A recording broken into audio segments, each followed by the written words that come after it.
But I first came upon A.C.Grayling when I was trying to impress a girl who was a big fan of his, and she lent me his book, The Meaning of Things, Applying Philosophy to Life. And yes, A.C.Grayling is devoted to a life in philosophy and making it accessible to everyone, including me. I didn't get the girl, but I was enlightened about his questions across a variety of contemporary issues: war crimes, euthanasia, human rights. But today, he's asking the question, what next for atheism? To answer this question, please put your hands together for A.C.Grayling. Thank you. Thanks very much. Well, you would have got the impression, and I think it's a correct impression from some of the talks we've heard today so far, that things are trending in a comfortable direction. It looks as though with the spread of enlightenment, the spread of literacy, the spread of scientific knowledge, that more and more people are coming to think, along with Dan Dennett, that they might be atheists. And that's good news. It's supported by a lot of empirical data, for example, from Pew polling results in the United States, which we think of as a country, a sort of God-besotted country, where increasingly, especially among under 35s, larger and larger proportions of the population are saying that they have no religious affiliation or commitment. But it's important to look back across the landscape of history a bit to understand what the present phenomenon is in this discussion, sometimes rather bad-tempered discussion between people who retain a religious commitment and those of us who don't. To look back, for example, at the 16th century after the Reformation, when the Roman Catholic Church, which had been the church in the West, lost a great deal of influence and control over great swathes of Europe, and it fought back very bitterly. Same thing happened in the 19th century after Darwin and after the movements in the second half of the 19th century, stemming from the scholarship, especially in Germany, but also in the UK, questioning the historicity of the Bible and showing that the Bible of religion, at any rate, was a document made by many people, many texts over a very long period of time, and that there were spurious interpolations in it. And these were anxious times for people of faith, and they did the same thing as they did in the 16th and 17th century, and that is they fought back, much as a cornered animal might do. And I think we're witnessing the same phenomenon now. After what we refer to as 9/11, there's been a polarization, quite a dramatic one, in the debate over religion and its place in the public square. And a lot of people who have had a residual religious faith have come out much more openly and strongly in support of their faith. And a lot of people who didn't care about religion very much, didn't really bother to take part in these discussions, realized that they had a commitment on the other side of the argument, the non-religious side of the argument, and felt that they had to step up too and be part of the discussion about what we're to do about the effect, the influence, the place of religion in our public policy discussions, in our education, its effect on science, and in particular, the effect that it has on individual lives of women, of gays, of minorities in countries where religious zealotry is a major influence. And so the trend that we've seen, especially in more advanced economies in the world over the last couple of centuries, and in particular the dramatic change to the historical rhythm introduced by the Enlightenment of the 18th century, which earlier on Peter Singer was talking about, referring to Steve Pinker's book, where that development to greater peace and cooperation among people became more pronounced as a result of the 18th century Enlightenment. That trend is a good and a positive trend, and it's one that we, on this side of the debate, need to capitalize on. So we asked the question, what next for atheism? What should people, with our view of things, be thinking about doing to try to make sure that this, well, the healthy trend continues, even though, of course, it's going to be a work of long breath, as the French say. It's going to be many decades, perhaps even centuries, before finally humanity is liberated from its past, the deep roots in ignorance and superstition, which we now think of as the established religions. I think there are three areas we need to focus on. One is the question of the metaphysical debate, the debate about the nature of the universe that we occupy. Of course, physics and cosmology tells us a very great deal about that, and Lawrence is going to tell you about that in a little while. But the metaphysical aspect of it is a debate about whether or not, in addition to all the forces and entities described by physics, there is something else. Are there supernatural agencies? Are there gods and goddesses, angels and archangels? That discussion, the metaphysical discussion, is one which still needs to be pursued. We still have to have a conversation with people who want to believe that there are agencies of that kind. And that's a discussion about rationality, about evidence, about our understanding and the way that we achieve further understanding about the nature of the universe. The second debate is a debate about secularism. It's a debate about just where religious organizations, the religious voice, is positioned in the public debate and its influence on government policy and its place in education. And the third, and in some ways, perhaps the most important one, because it is the one which might most quickly help people who are wavering in their views about religion or who would like to be able to free themselves from religion, is the debate about the ethical, about our lives, about how we live them and make decisions about what sort of communities we're going to construct and what the basis of our relationships with one another should be. And this is a very, very important one. This is why a lot of people who don't have a religious commitment commit themselves to a humanist view of the world. And by a humanist view, I don't mean anything very elaborate, just the view that our ethics, our attitude towards other people, and our sense of our responsibility to them should be premised on our best, most generous, most sympathetic understanding of human nature and the human condition. So that's a point I'll come back to in a moment. The first point about the metaphysical discussion. What kind of place is this universe and what does it contain? Well, I'm very diffident and indeed reluctant to disagree with anything that Dan said a little while ago. When Dan suggested that what we should do is just slip in little atheistical comments like Walt Disney was an atheist. By the way, I didn't know that, so it's good to learn. Or some people still believe that there are gods and so on. That little remarks like that just dropped in would help people to get a kind of perspective, a sense of perspective on what they hear from other resources. But I have a little anxiety about that in the following way. That for very good evolutionary reasons, children are very gullible, very credulous. And the things that adults on whom they rely in their immediate circle say about the world are important to children. Fire burns, buses run over you, so you must be careful, you must do this, you mustn't do that. These are things that children have to believe. They have to be very, very accepting of what is offered to them on the authority of the adults in their circle in order for them to survive. So they are prepared to believe everything. They believe in fairies, they believe in the tooth fairy, for example, believe in Father Christmas. I mean, I've been bringing up my youngest child as an atheist.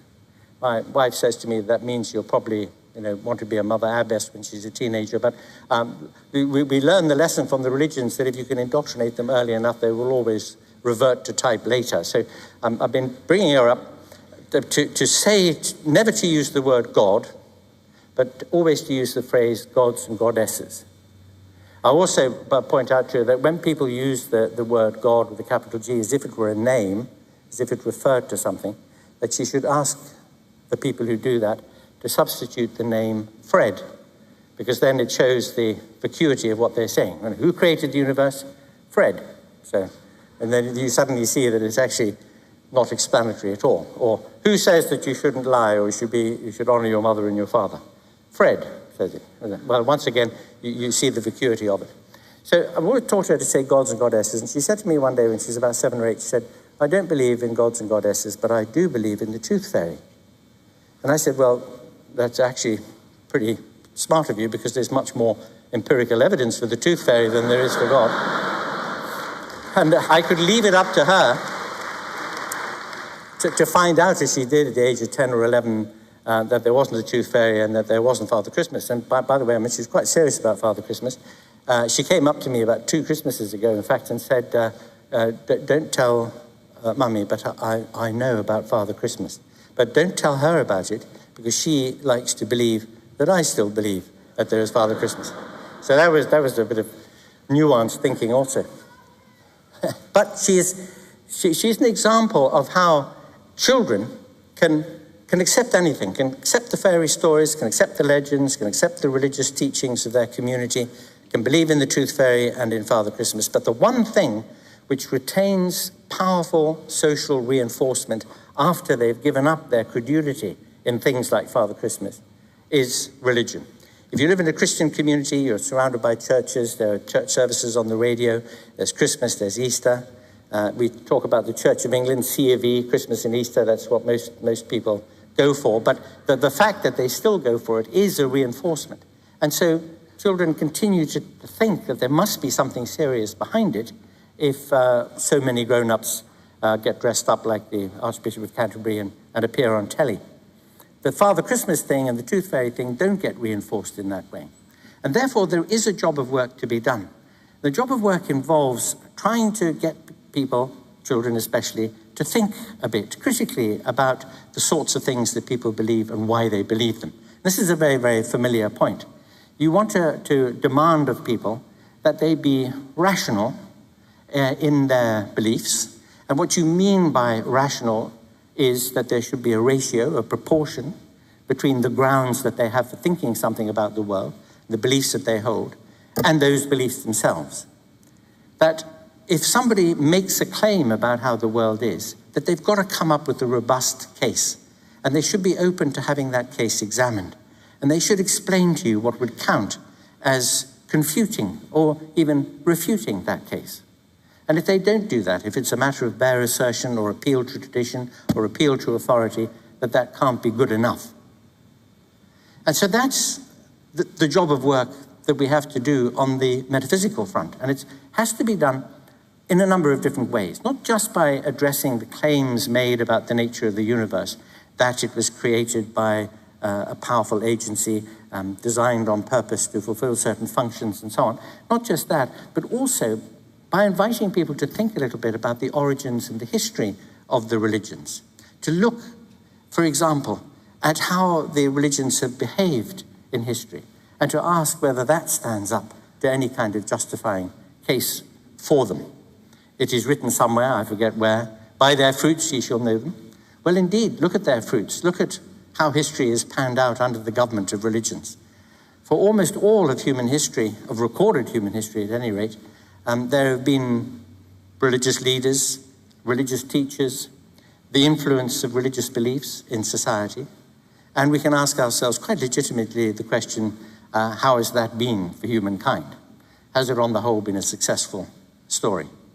And that's something that we should challenge people to understand, because it's been a very important feature of the way religions have survived, not only that they proselytize young children and adults, parents teach their children the same beliefs that their own cultural tradition treasures, but also because they've obscured facts about the past and reinvented themselves in ways that make them more acceptable to any present time. For example, the Church of England in the 1920s, at one of its synods, abandoned the doctrine of hell. We've seen just in recent years the Vatican apologize for its persecution of Galileo. By the way, the anniversary of the trial of Galileo was just 2 days ago, as you may know. Forgetfulness, amnesia about the past and about how the religions behaved in the past is very useful to them, because they can present themselves now as being positive agencies in our societies, doing charitable work, encouraging people to be kind to one another. They complain bitterly, apologists for religion, that atheists and secularists are aggressive and hostile to them in their criticisms of them.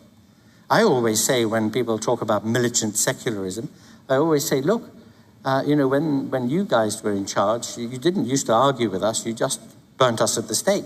Now what we're doing is we're presenting you with some arguments and some challenging questions, and you complain. In fact, it was T.H.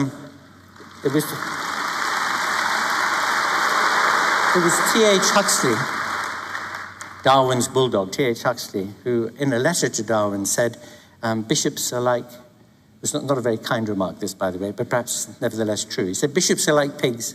If you poke one, they all squeal. And this is what's been happening in the last 10 years. Criticism is received as an offense, as an affront, and even rather reasonable people like Rowan Williams, Archbishop of Canterbury, use this phrase, militant secularism.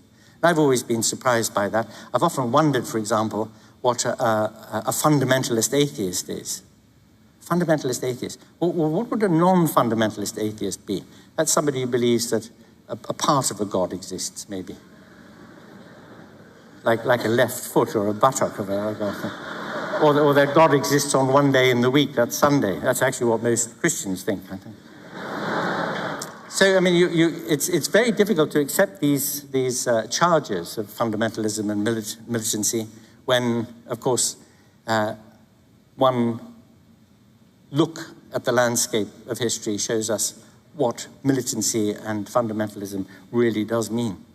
So there is that discussion. We've got to look at the history of religions, at their origin, at how they've exercised their influence in history. We have to look at the claims that they make and the arguments they offer. And we have to do this rather as Aristeas, you may remember, I know you were all reading Virgil in the bath last night, so you were reading that story about how Aristeas had chased after Eurydice, thinking she was a deer. She was the beloved of Orpheus, and she stepped on a snake. The snake bit her, she died. She went down to Hades, and Orpheus, with his wonderful music, he went down into Hades to try and bring her back. And you remember that he made the great mistake because he was forbidden to turn around and look at her, and he did that. There are two stories about it, by the way. One is that he couldn't hear her. She was so light of foot that he didn't know that she was actually following him and that Hades had kept his promise. And so he had a quick peek to see if she was there. And sure enough, she was, but she was snatched back into the shadows because he had disobeyed the king of the underworld. And the other story is that she kept saying, Orpheus, if you don't talk to me and turn around and look at me, I'm not coming another step, and so on and so on. So finally, he did turn around and she was snatched back to the shadows again. But the point of the story is that Aristeas, who had caused this, in order to find out what he had done and to hear the story of Orpheus's tragedy with Eurydice, he had to go and capture one of the gods of the sea, Proteus. And as you see from the name Proteus, he had the power of changing himself into all sorts of beasts, animals, writhing serpents, fierce tigers. And Aristeas had the good fortune to have a river nymph for a mother, and she told him, just hang on to him, hold on to this protean shape. And as he changes shape and changes into all sorts of different things, just hang on to him. And eventually, when he's exhausted all his metamorphoses, he will tell you why it is that you are being punished. And indeed, Aristeas hung on, and he got the story about Orpheus from Proteus. Now, the religions are like Proteus. You criticize them, you attack them, you advance arguments against them, and they immediately change into something else. They say, the apologists of religion say, that's not what I mean by religion, or that's not my understanding of God, or God is ineffable. Nobody can know what God is, and therefore you can't say that there isn't one. You can't prove that there isn't a God. That's not what I understand by my faith, and so on and so on. Just as Dan was saying, it's a swamp, a forest, a fog, and the goalposts, this is a tremendously mixed metaphor, keep shifting. But one has to be persistent, one has to hang on in there, one has to keep challenging them, to ask them what they mean. What is it that they're committed to? If they were going to convert you, you say, what is it that's going to convert me? Tell me why I should believe. What is the case? What are the grounds? And if there aren't any, if there is no cogent, rational, evidence-based, logical reason for doing it, then we have found the true source of a commitment of a faith nature, and that is that it is deeply and fundamentally an emotional commitment.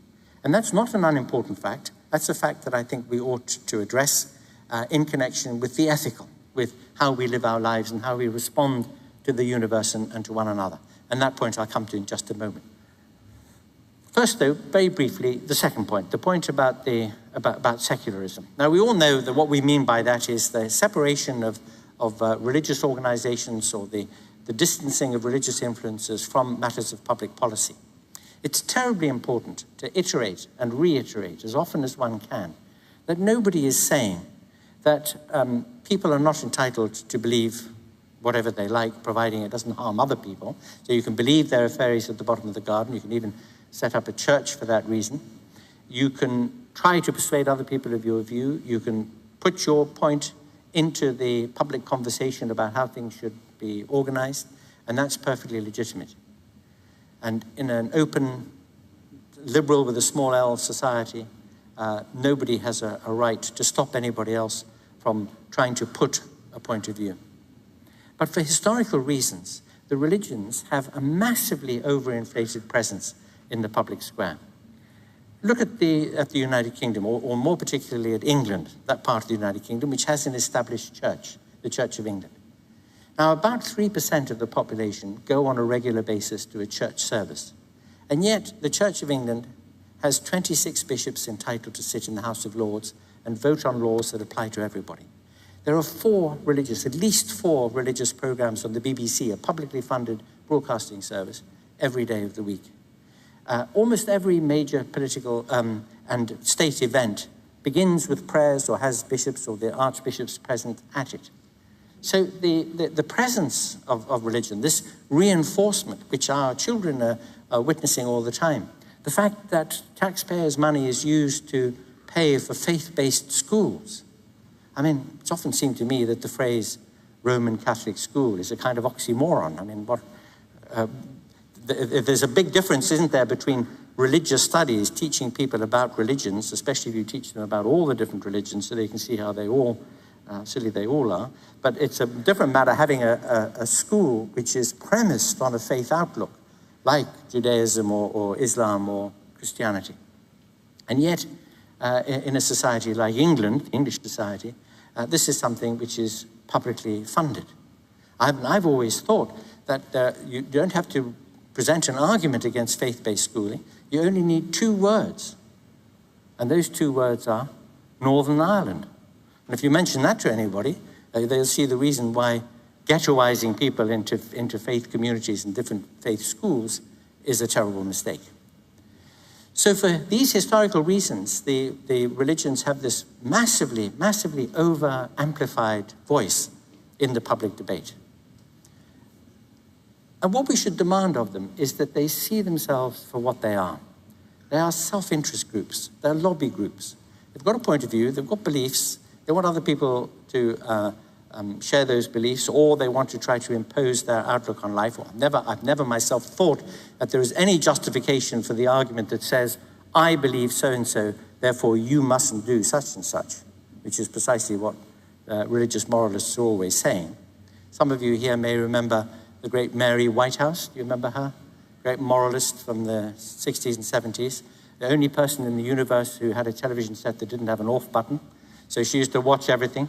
She was subjected to hours and hours of nudity on television, which she didn't want anybody else to see. And it always struck me as being very illogical that because she didn't like it, I wasn't allowed to watch it. And this is exactly the view that this voice in the public square is constantly telling us. We don't like this, therefore you mustn't do it. We don't like gays. We don't think that women should be, allowed to do anything at all except stay at home and do the washing up. Therefore, you must do likewise. No, they're interest groups, they're lobby groups, they're entitled to try and persuade us of their view of things, but they are on a par with trades unions, political parties, and other non-governmental organizations. They're civil society organizations. We shouldn't be funding them.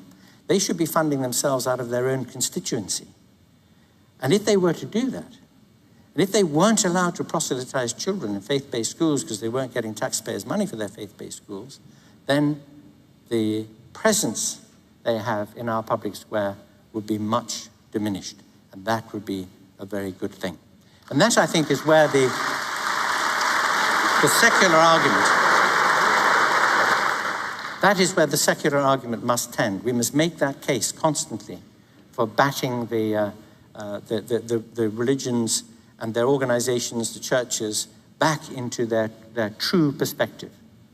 Very often, I've told this to lots of people before, but it's a point worth iterating. I very often go on panels to discuss the secularism issue, the place of religion in public policy matters. And there are invariably 5 men. Always men, because there aren't very many women at the top of any religious organization. There are 5 men. There'll be a Jewish man, a Muslim man, a Catholic man, a Protestant man, and moi. And I am there because I'm a token atheist, secularist, humanist. I got the hairstyle so they didn't have to ask a woman after all. And I always begin the conversation by saying, the reason why there are 4 of them is that they don't agree with one another. In fact, for most of history, they've been fighting one another in the bloodiest of wars. Now they're all making common cause with one another because they want our taxpayers' money for their schools and so on. And then there's one of me. And between them, certainly in the UK, all the major religious groupings probably represent about 8, maybe at the utmost 10% of the population who are regular, committed, observant believers of their religion, who go to mosque or synagogue or temple or church on a very regular basis. And yet most people in the UK are functionally, at very least, secular. They don't want to be run by bishops or mullahs. They want to have an open, diverse, pluralistic public square where all views can be aired and tested and where reason should govern. So that is an illustration. That panel of 5 people, 5 men, is an illustration of the tremendous imbalance in the public square introduced by the historical distortion of the fact that the temporal powers and the religious powers found one another so useful in the past. So that's a thing that in the future we atheists must contest and challenge.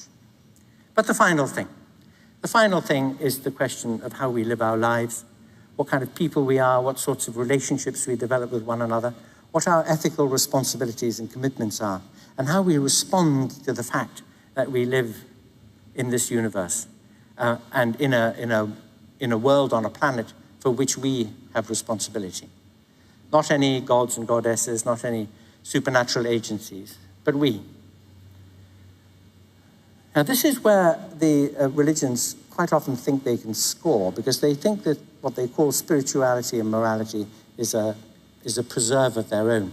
They're the specialists in that matter. And the deep emotions that we feel, the capacity for and the need to receive love, and our enjoyment of beauty, the way we're moved by things like music, or our pity, our compassion for our fellow human beings when they suffer. The fact that as essentially social creatures, we need our bonds with one another. All these are facts about us which the religions exploit because they claim that they own those things. And I don't think that they do. I think that what we need to do on this front is to redescribe a great many of the things that we do in order to take back possession of them as those features of us, of our humanity, which are most important to us. We should redescribe, as what Ignatius, the founder of the Jesuit order, talked of as spiritual exercises. We should describe a walk in the country, or listening to music, or having dinner with friends, or falling in love, or floating in a swimming pool, or lying in bed on a Saturday morning wiggling your toes. All these things are spiritual exercises. These are things that refresh us. These are things that make us feel that we inhabit a world which has many aspects to it that are good and rich and deep.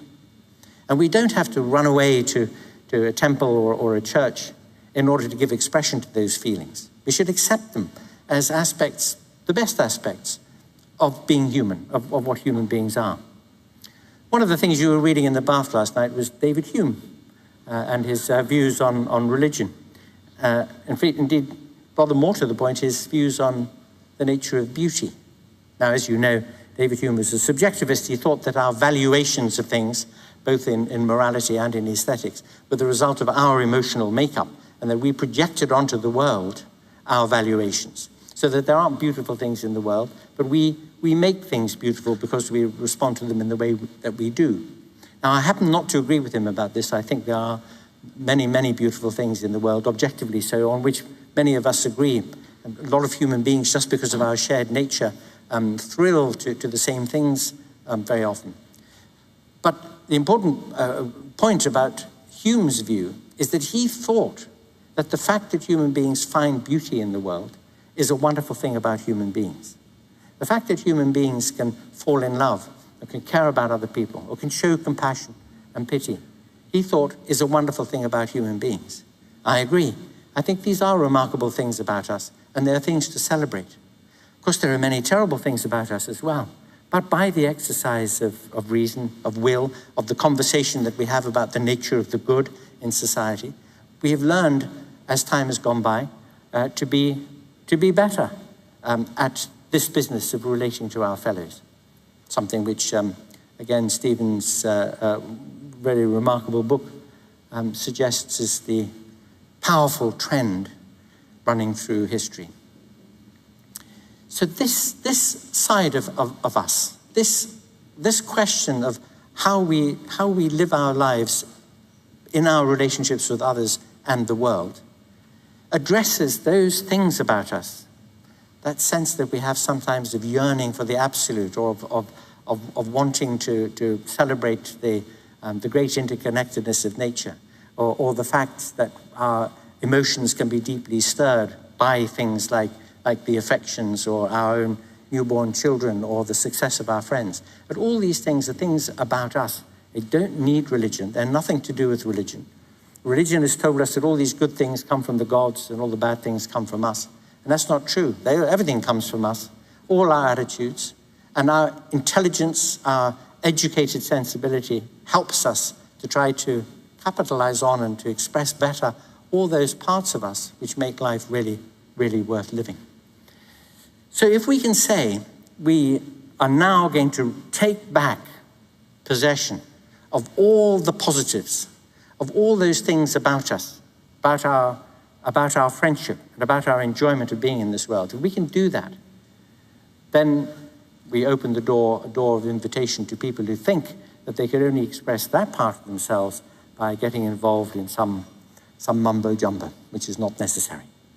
So the future of atheism turns, I think, on a number of things. We have a kind of a breeze at our backs. The trend of history, at least in the developed countries of the world, is on the whole a positive one. But we should capitalize on it. We should challenge the claims of religion. We should challenge them over the history and the origins of faiths. We should try to pin them down on what it is they really do say and mean. We should conduct that argument about the public space, about just how loud a voice we will allow anybody in the public space, demand of any voice in the public space that it should be proportional to its actual constituency. And finally, we should say that the great question of how we live our lives for the good is a question for us as human beings, and we don't need to invoke something transcendent, something outside the world to explain it or justify it or motivate it. And I think that if it were possible, if only they would get on with the stem cell thing so we could all live another couple of centuries, that we would see probably over that period of time that this trend will continue, enhanced by the campaign that we as atheists can mount on those three fronts. Thanks very much. Thank you very much. A.C.Grayling, ladies and gentlemen. This is Big Ideas from the A. Objected to hours and hours of nudity on television, which she didn't want anybody else to see. And it always struck me as being very illogical that because she didn't like it, I wasn't allowed to watch it. And this is exactly the view that this voice in the public square is constantly telling us. We don't like this, therefore you mustn't do it. We don't like gays. We don't think that women should be, allowed to do anything at all except stay at home and do the washing up.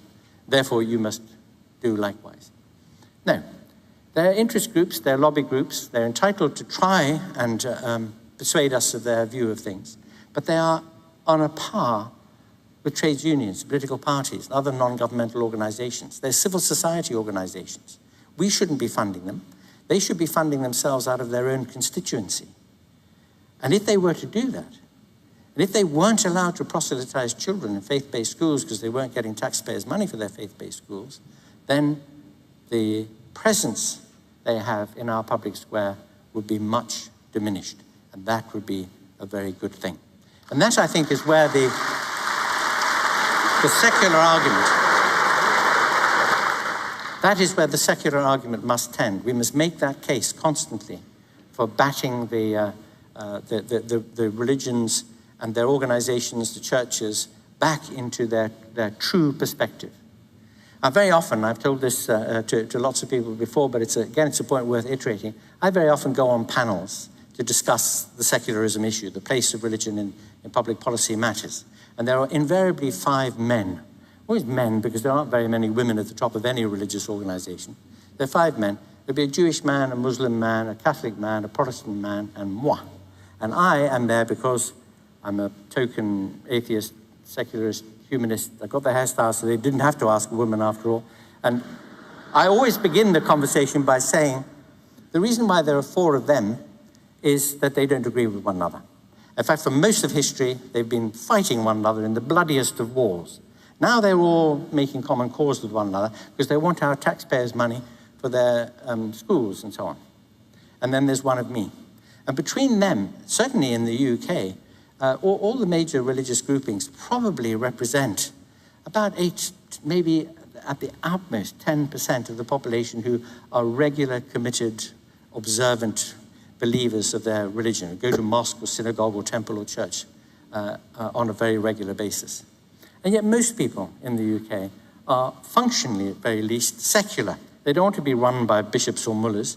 They want to have an open, diverse, pluralistic public square where all views can be aired and tested and where reason should govern. So they are prepared to believe everything. They believe in fairies, they believe in the tooth fairy, for example, believe in Father Christmas. I mean, I've been bringing up my youngest child as an atheist. My wife says to me that means she'll probably want to be a mother abbess when she's a teenager. But we learn the lesson from the religions that if you can indoctrinate them early enough, they will always revert to type later. So I've been bringing her up to say, never to use the word God, but always to use the phrase gods and goddesses.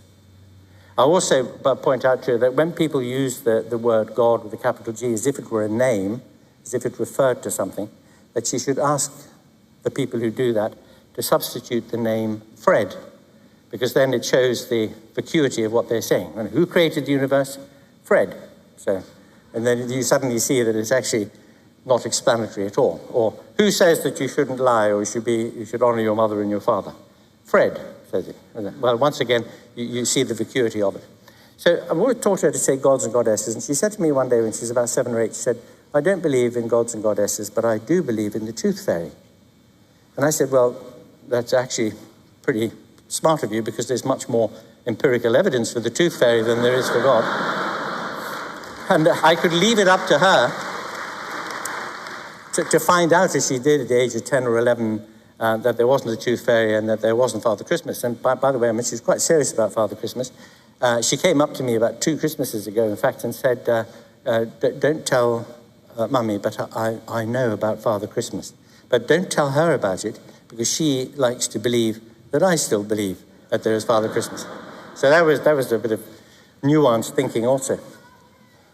But she's an example of how children can accept anything, can accept the fairy stories, can accept the legends, can accept the religious teachings of their community, can believe in the tooth fairy and in Father Christmas. But the one thing which retains powerful social reinforcement after they've given up their credulity in things like Father Christmas is religion. If you live in a Christian community, you're surrounded by churches, there are church services on the radio, there's Christmas, there's Easter. We talk about the Church of England, C of E, Christmas and Easter, that's what most people go for. But the fact that they still go for it is a reinforcement. And so children continue to think that there must be something serious behind it if so many grown-ups get dressed up like the Archbishop of Canterbury and appear on telly. The Father Christmas thing and the tooth fairy thing don't get reinforced in that way. And therefore, there is a job of work to be done. The job of work involves trying to get people, children especially, to think a bit critically about the sorts of things that people believe and why they believe them. This is a very, very familiar point. Young children and adults, parents teach their children the same beliefs that their own cultural tradition treasures. but also because they've obscured facts about the past and reinvented themselves in ways that make them more acceptable to any present time. For example, the Church of England in the 1920s, at one of its synods, abandoned the doctrine of hell.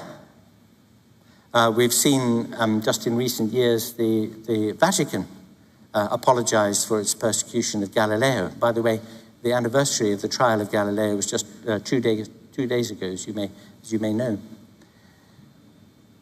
Forgetfulness, amnesia about the past and about how the religions behaved in the past is very useful to them, because they can present themselves now as being positive agencies in our societies, doing charitable work, encouraging people to be kind to one another.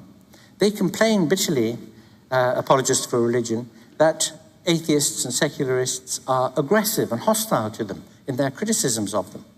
I always say, when people talk about militant secularism, I always say, look, when you guys were in charge, you didn't used to argue with us, you just burnt us at the stake. Now what we're doing is we're presenting you with some arguments and some challenging questions, and you complain. In fact, it was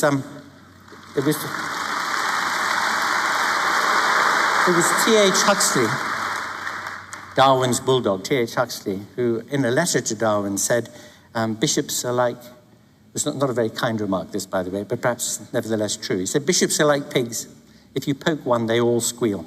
And this is what's been happening in the last 10 years. Criticism is received as an offense, as an affront, and even rather reasonable people like Rowan Williams, Archbishop of Canterbury, use this phrase, militant secularism. And I've always been surprised by that. I've often wondered, for example, what a fundamentalist atheist is. Fundamentalist atheist. Well, what would a non-fundamentalist atheist be? That's somebody who believes that a part of a God exists, maybe. Like a left foot or a buttock of a God. Or that God exists on one day in the week, that's Sunday. That's actually what most Christians think, I think. So, I mean, it's very difficult to accept these charges of fundamentalism and militancy when, of course, one look at the landscape of history shows us what militancy and fundamentalism really does mean. So there is that discussion. We've got to look at the history of religions, at their origin, at how they've exercised their influence in history. We have to look at the claims that they make and the arguments they offer. And we have to do this rather as Amber, that he made the great mistake because he was forbidden to turn around and look at her. And he did that. There are two stories about it, by the way. One is that he couldn't hear her. She was so light of foot that he didn't know that she was actually following him and that Hades had kept his promise. And so he had a quick peek to see if she was there. And sure enough, she was, but she was snatched back into the shadows because he had disobeyed the king of the underworld. And the other story is that she kept saying, Orpheus, if you don't talk to me and turn around and look at me, I'm not coming another step, and so on and so on. So finally, he did turn around and she was snatched back to the shadows again.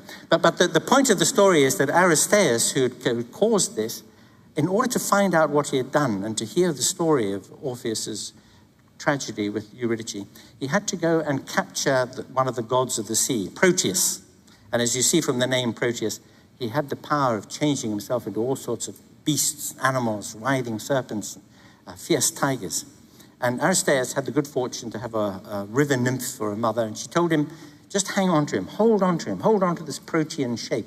And as he changes shape and changes into all sorts of different things, just hang on to him. And eventually, when he's exhausted all his metamorphoses, he will tell you why it is that you are being punished.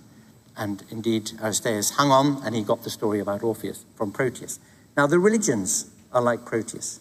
You criticize them, you attack them, you advance arguments against them, and they immediately change into something else. They say, the apologists of religion say, that's not what I mean by religion, or that's not my understanding of God, or God is ineffable. Nobody can know what God is, and therefore you can't say that there isn't one. You can't prove that there isn't a God. That's not what I understand by my faith, and so on and so on. Just as Dan was saying, it's a swamp, a forest, a fog, and the goalposts, this is a tremendously mixed metaphor, keep shifting. But one has to be persistent, one has to hang on in there, one has to keep challenging them, to ask them what they mean. What is it that they are committed to? If they were going to convert you, you say, what is it that's going to convert me? Tell me why I should believe. What is the case? What are the grounds? And if there aren't any, if there is no cogent, rational, evidence-based, logical reason for doing it, then we have found the true source of a commitment of a faith nature, and that is that it is deeply and fundamentally an emotional commitment. And that's not an unimportant fact. That's a fact that I think we ought to address in connection with the ethical, with how we live our lives and how we respond to the universe and to one another. And that point I'll come to in just a moment.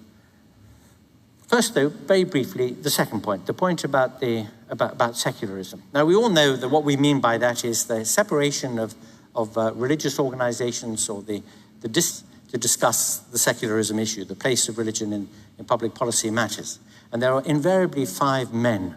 Always men, because there aren't very many women at the top of any religious organization.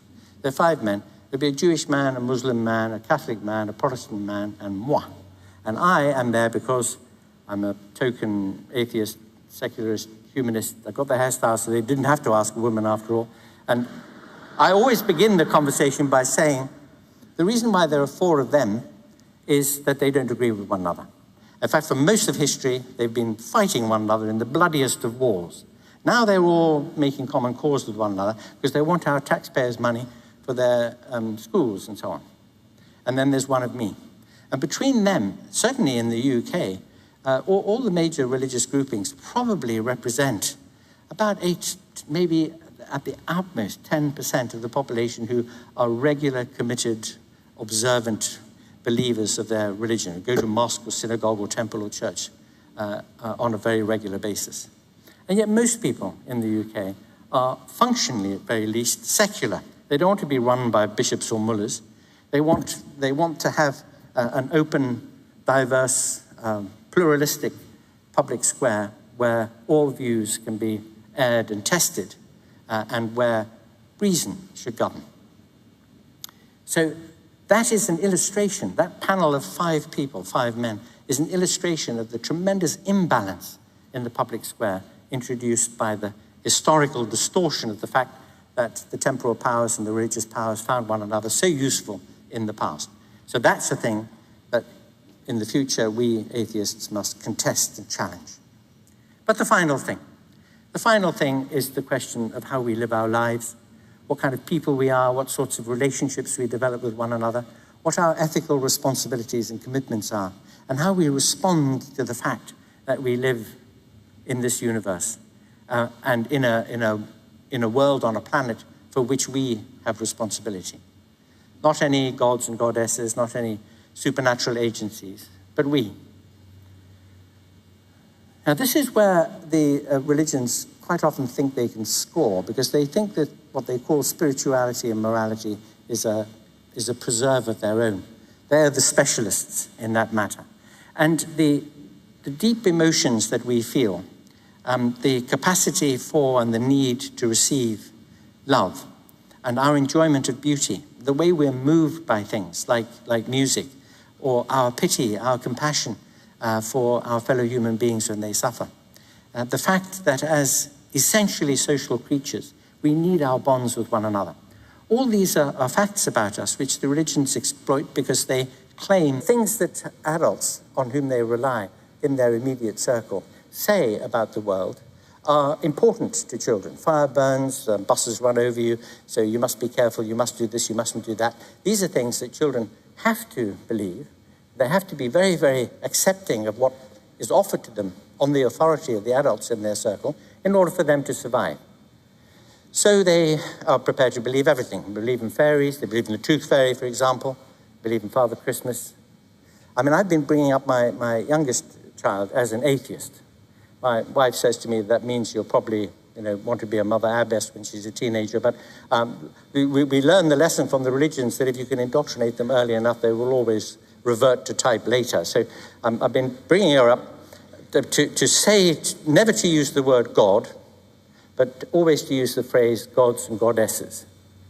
I also point out to her that when people use the word God with a capital G as if it were a name, as if it referred to something, that she should ask the people who do that to substitute the name Fred because then it shows the vacuity of what they're saying. And who created the universe?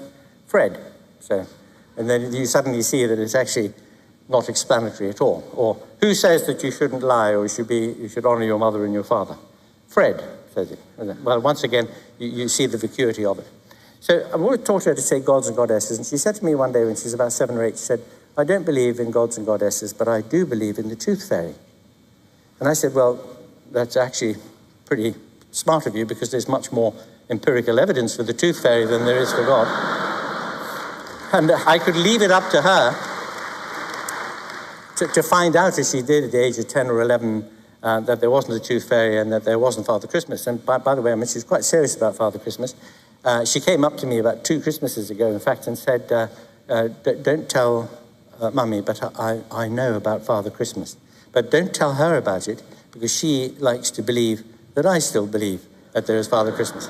So that was a bit of nuanced thinking also. But she's an example of how children can accept anything, can accept the fairy stories, can accept the legends, can accept the religious teachings of their community, can believe in the tooth fairy and in Father Christmas. But the one thing which retains powerful social reinforcement after they've given up their credulity in things like Father Christmas is religion. If you live in a Christian community, you're surrounded by churches, there are church services on the radio, there's Christmas, there's Easter. We talk about the Church of England, C of E, Christmas and Easter, that's what most people go for. But the fact that they still go for it is a reinforcement. And so children continue to think that there must be something serious behind it if so many grown up with the argument. I felt that they had to step up too and be part of the discussion about what we're to do about the effect, the influence, the place of religion in our public policy discussions, in our education, its effect on science, and in particular, the effect that it has on individual lives of women, of gays, of minorities in countries where religious zealotry is a major influence. And so the trend that we've seen, especially in more advanced economies in the world over the last couple of centuries, and in particular the dramatic change to the historical rhythm introduced by the Enlightenment of the 18th century, which earlier on Peter Singer was talking about, referring to Steve Pinker's book, where that development to greater peace and cooperation among people became more pronounced as a result of the 18th century Enlightenment. That trend is a good and a positive trend, and it's one that we, on this side of the debate, need to capitalize on. So we asked the question, what next for atheism? What should people, with our view of things, be thinking about doing to try to make sure that this, well, the healthy trend continues, even though, of course, it's going to be a work of long breath, as the French say. It's going to be many decades, perhaps even centuries, before finally humanity is liberated from its past, the deep roots in ignorance and superstition, which we now think of as the established religions. I think there are 3 areas we need to focus on. One is the question of the metaphysical debate, the debate about the nature of the universe that we occupy. Of course, physics and cosmology tells us a very great deal about that, and Lawrence is going to tell you about that in a little while. But the metaphysical aspect of it is a debate about whether or not, in addition to all the forces and entities described by physics, there is something else. Are there supernatural agencies? Are there gods and goddesses, angels and archangels? That discussion, the metaphysical discussion, is one which still needs to be pursued. We still have to have a conversation with people who want to believe that there are agencies of that kind. And that's a discussion about rationality, about evidence, about our understanding and the way that we achieve further understanding about the nature of the universe. The second debate is a debate about secularism. It's a debate about just where religious organizations, the religious voice, is positioned in the public debate, and its influence on government policy and its place in education. And the third, and in some ways, perhaps the most important one, because it is the one which might most quickly interpolations in it. And these were anxious times for people of faith, and they did the same thing as they did in the 16th and 17th century, and that is they fought back, much as a cornered animal might do. And I think we're witnessing the same phenomenon now. After what we refer to as 9/11, there's been a polarization, quite a dramatic one, in the debate over religion and its place in the public square. And a lot of people who have had a residual religious faith have come out much more openly and strongly in support of their faith. And a lot of people who didn't care about religion very much, didn't really bother to take part in these discussions, realized that they had a commitment on the other side of the argument, the non-religious side of the argument, and felt that they had to step up too and be part of the discussion about what we're to do about the effect, the influence, the place of religion in our public policy discussions, in our education, its effect on science, and in particular, the effect that it has on individual lives of women, of gays, of minorities in countries where religious zealotry is a major influence. And so the trend that we've seen, especially in more advanced economies in the world over the last couple of centuries, and in particular the dramatic change to the historical rhythm introduced by the Enlightenment of the 18th century, which earlier on Peter Singer was talking about, referring to Steve Pinker's book, where that development to greater peace and cooperation among people became more pronounced as a result of the 18th century Enlightenment. That trend is a good and a positive trend, and it's one that we, on this side of the debate, need to capitalize on. So we asked the question, what next for atheism? What should people, with our view of things, be thinking about doing to try to make sure that this, the healthy trend continues, even though, of course, it's going to be a work of long breath, as the French say. It's going to be many decades, perhaps even centuries, before finally humanity is liberated from its past, the deep roots in ignorance and superstition, which we now think of as the established religions. I think there are three areas we need to focus on. One is the question of the metaphysical debate, the debate about the nature of the universe that we occupy. Of course, physics and cosmology tells us a very great deal about that, and Lawrence is going to tell you about that in a little while.